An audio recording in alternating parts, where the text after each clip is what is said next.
Hey guys, Philosopher here, and today we are talking about the secrets to building a powerhouse alliance.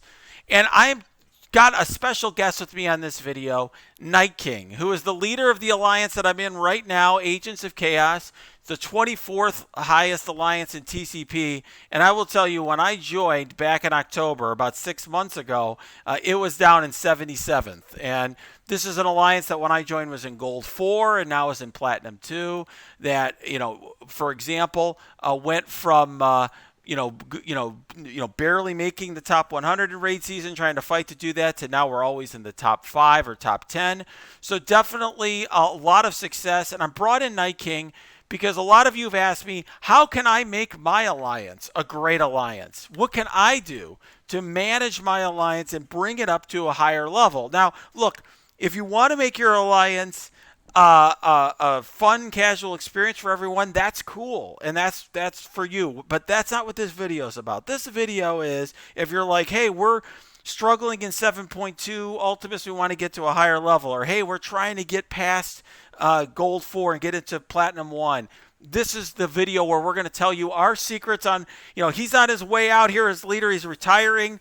We're going to reveal some of the secrets to doing well. And the first one that you listed here, Night King, is communication. So what is it about communication that is important? Why is that the number one thing that you list for being a great leader for alliances?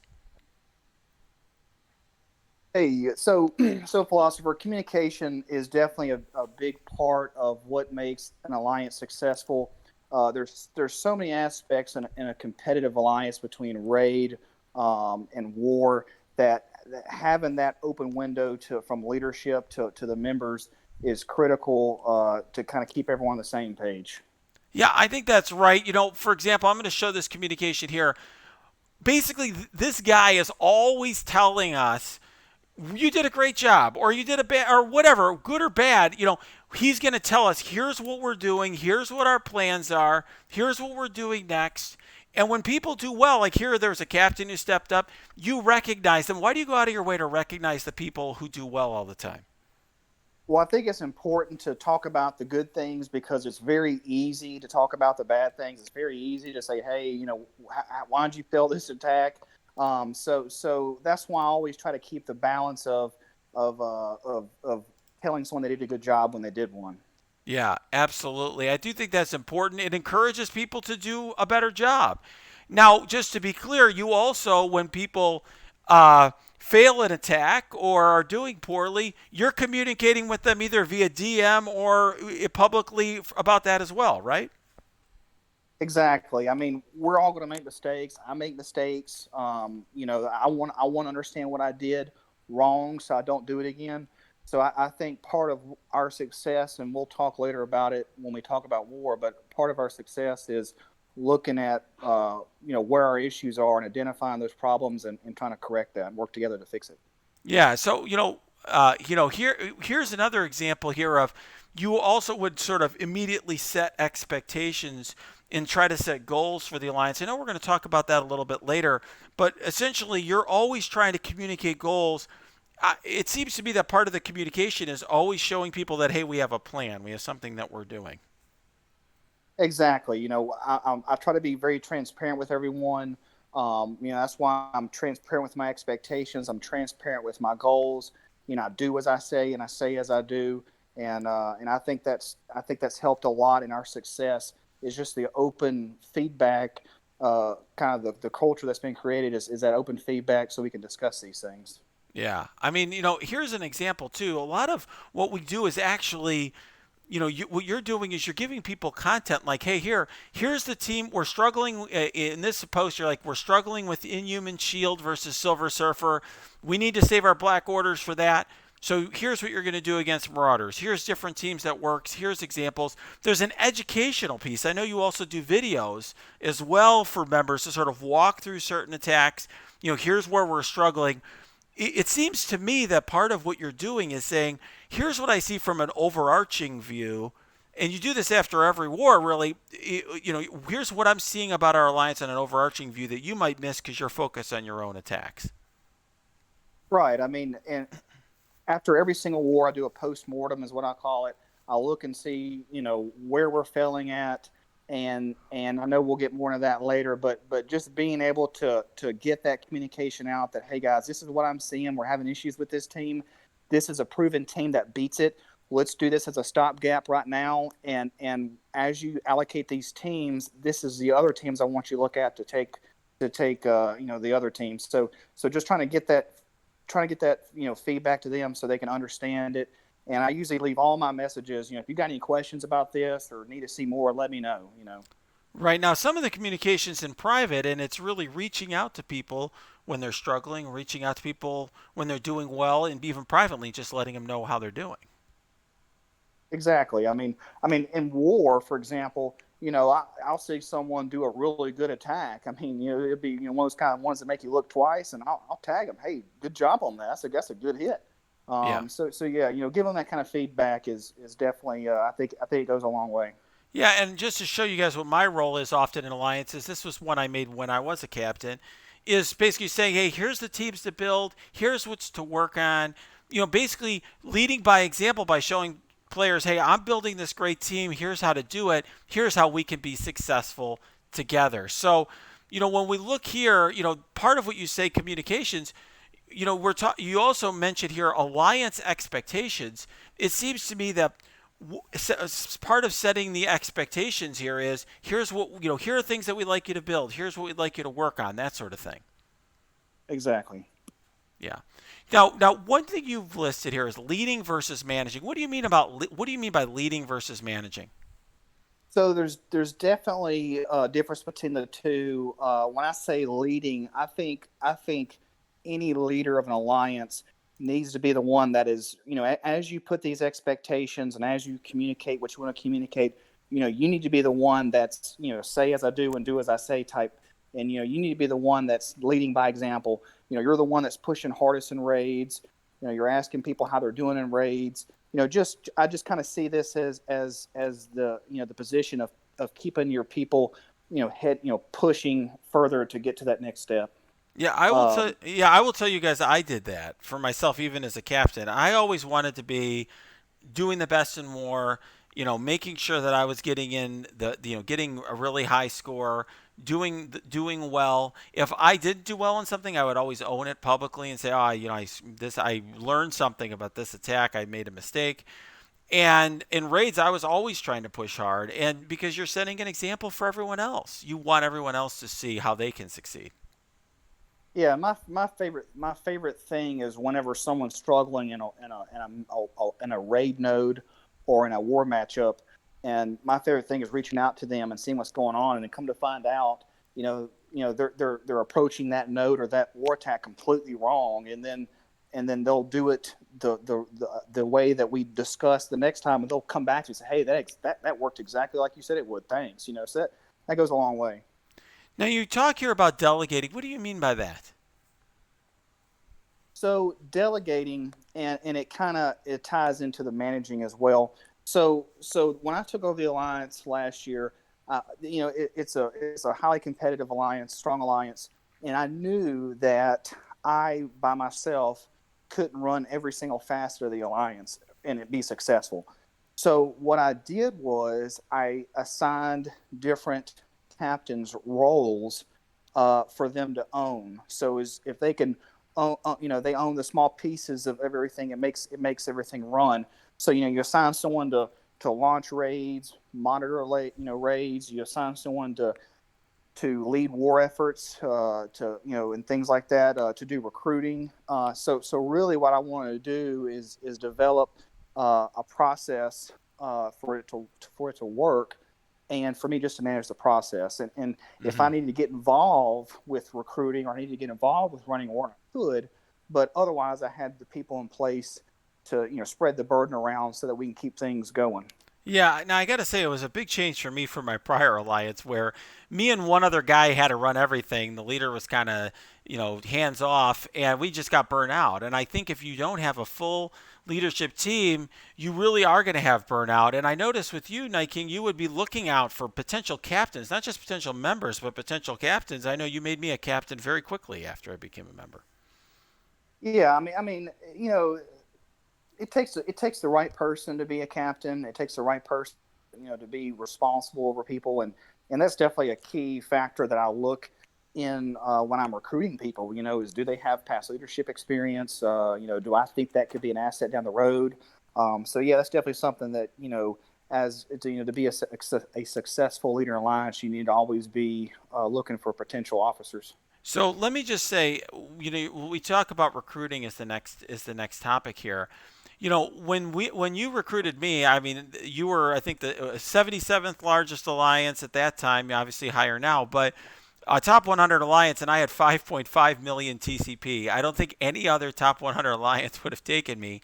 What is it that you evaluate when you look at players? It's clearly not just TCP.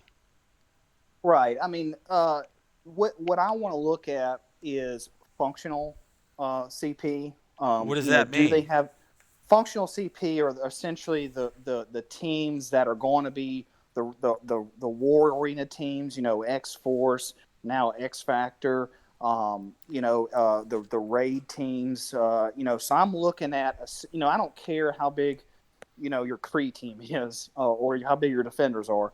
I'm looking at those key meta teams, that make an alliance like us successful. So what I'm looking at is someone that has those key teams built.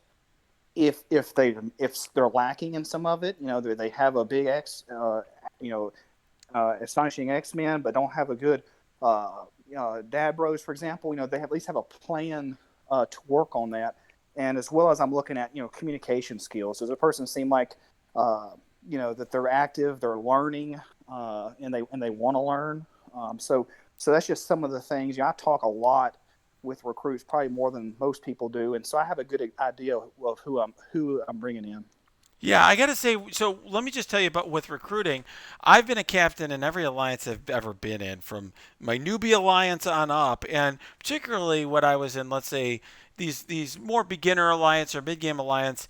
My way of recruiting is I'd go to the Marvel Strike Force official Discord, which I link below, and I would go to, let's say, the TCP range that mattered, let's say 2 to 3 million TCP, and on that channel I would set a notification to pop up for me when somebody posted, and then I'd be the first guy to DM them with my standard copy paste DM, because these guys get like 50 DMs or 100 DMs, and being the first guy basically meant they would talk to me first, and I would try to convince them to join. And it's actually quite a slog. I would basically on Sundays watch football and be at the same time, doing the recruiting. So, but at a higher level, when you get to the super hardcore type alliances like you've created, recruiting's pretty different. How do you do recruiting on your end? So I discussed earlier about assigning captains, certain areas to be responsible for. It just so happens that I was the one that took on and owned recruiting. So I guess you could say my secret, because I'm to the point now where I have people coming to me, hey, do you have a spot yet? Or let me know when you have a spot. Let's talk. So I'm in a good spot right now. I have people coming to me. I don't even have to post any kind of advertising. And it's not something that happens overnight. What I've done for months, and it's taken months, is I network a lot. I'm in a lot of the different discords. People ask questions. Hey, how do you beat this team? I'll respond to them. And if you ever notice, I always say I'll send you the DM. I want it a little more intimate, of talking with that person and trying to help them. And even in alliances that we beat in war, I'll join their Discord just to say, hey, good game. That was a fun war. And at the same time, a lot of times I'll in game contact request the guy that played the best against us and we beat them, and I'll just say, hey, good game, that was a good war, you did a good job against us. And I don't push anything about trying to come here, but just establishing that communication with people and networking. A lot of times it pays off in the end, because when they get tired of their alliance, or their alliance is disbanding, they'll reach out to me. Yeah, it's interesting. You're doing it in a sort of sly way, right? You're not saying like, "Hey, please join us instead." You're like, "Hey, great job, whatever." But establishing that line of communication puts you on somebody's radar. Exactly. There is several people in our alliance right now that's happened because of it's just communicating with them, telling them they did a good job, and just having they just knew that other leader in an alliance, and when they're looking for a new home, they think of me. Yeah, this alliance that you've built has been largely based on getting the best players from all these other alliances. Now, I will say this accountability piece is very important, and I'm in my 40s. I'm 44. I've been online gaming for over 25 years, and in every game I've ever played, one of the keys is constantly recruiting new players and constantly culling out the people who aren't doing as well, because in online games we always tend to find a new game after a while and fade away and lose interest in the old one, or life changes come up. You move, or you get have a kid or whatever, you decide, I'm not as into the game. If you are I've been in alliances where they don't replace people, and so you end up getting a kind of inactive alliance over time. The top performers don't end up staying. Is that been part of your secret of success? Uh, exactly. So what I've always kind of believed is it just snowballs. So what happens is if you don't manage people out and you have a bunch of people not doing well, that gets seen more than you know by the members.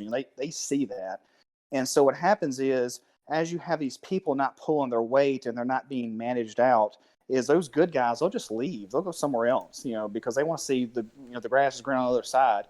So you just really got to stay on top and manage your members. Yeah, now one thing that we have here is being part of a cluster. I know that before I joined back in October, that was a big decision that you had to make, and I imagine that has something to do with recruiting and so forth as well. Yes. So when I took over the alliance, we were known then as Liquid Chaos. I took over the alliance. We're top 100 solo, independent alliance. And once I was kind of getting into it, I quickly identified that I was losing people that were retiring or quitting the game or going casual, and I wasn't able to recruit at the same level of replacing them. So I was kind of starting to get worse and worse recruits, and so I had to make a pivot. And with that is when I knew that we had to join some type of community to kind of get that more visibility on the alliance. In the only community that I even thought about was, of course, the Tahiti community that Yeti was running. And so then I just reached out to those guys, and when we got moved in a few weeks, it was obvious that it bolstered our recruiting. We had more visibility on the alliance, and we were able to recruit better people. Yeah, it does help. They have a huge Discord. Obviously, that generates a lot of recruits for you guys. For there's whatever 4,000 plus people on it. I will say you always have to know. I will just give this piece of advice. You always need to know on the front end what the rules are for the cluster. This Tahiti cluster you're talking about is basically just a group of independent alliances where there's no real rules imposed. My prior, when I started a new player cluster, it was a similar kind of thing where you're just kind of sharing a home, sharing recruiting, and so forth. But there are some clusters where you could join, and suddenly they have members coming in and out of your alliance, where they expect you to move members around and that sort of thing. Exactly, and I knew Tahiti was not about that. We are truly independently run alliances sharing that community. So I recruit from my own group, and so yeah, that was the big appeal to it. Yeah, you definitely need to know that on the front end. There's nothing right or wrong about a particular rule set. It's just you need to know on the front end what you're becoming a part of and make sure that that works for you and your alliance. Now, let's talk about raids. You talk about setting high goals for your alliance. I think that in one case in particular, I think that really was a pivotal kind of focal point for your alliance. Right. I mean, last year we were a top 1 to 3% finisher in raid season, and then fast forward to today, I think we finished top 10. I think we finished fifth a couple worse raid seasons ago. So definitely pushing the highest content possible. Not being scared. When Doom Raid came out, a lot of these top alliances didn't want to mess with it. They just wanted to auto through Ultima 7. And when Doom Raid come out, we took that first day. We didn't launch it that first day, but we looked at everyone's rosters. We looked at who has the best Mystic team, Mutant teams, and then the next day we launched it. And I said, "Hey guys, we're going 30% this raid," and we did. And we've kept that pressure on Doom Raids. 30% for a few weeks, 40%, 50%, and now we're at 60% daily. So just keeping the guys, pushing them to hit that next level. Yeah, I've got to say, that to me was a real focal point for me too. I talked to a lot of alliances. After I had completed DD4, I had a lot of alliances reach out to me, and it really shocked me how many top 20, top 25 alliances, when they'd reach out to me, I'd be like, well, what raids are you running? They'd be like, U7.5. And I'm like, why are you not running Doom Raid? Oh, well, we get better rewards this way, it's easier, etc. And that just does not fit my personality. And for me, I always want to be pushing the hardest content all the time. And one thing I will just say is the choices you make will impact the kind of people you have. I mean, if we at Alliance had made a decision, or you had made that decision, hey, we're just going to auto you 7.5, I would have left for an Alliance that was running Doom Raid, because that's what's exciting to me. And that was another one where leading by example was important, because even though this was hard, it was our job as a leadership team to say, here's how we can make it easy for you. Not easy, but easier, by showing you what teams to build. By leading by example, I was spending cores to core up energy to give additional tries and to master those nodes. To me, that was fun, but it was setting an expectation that, hey, if you're here, you're trying to push the tough stuff. Exactly. Now, lane assignments, a lot of care, particularly for Doom Raid, goes into lane assignments. Now, one thing I will say that is very helpful is, unlike U7, the nodes do not get harder as you go along. So if you're just starting on Doom Raid, send everybody up the middle lanes. If you could just zerg those middle lanes just to learn the enemies and get to 30%. With our alliance, we've moved to now doing the middle and the right lanes, and now we're starting to do some of the left lanes, putting our highest performers in the left lanes, where you need to have a skill team build out early on.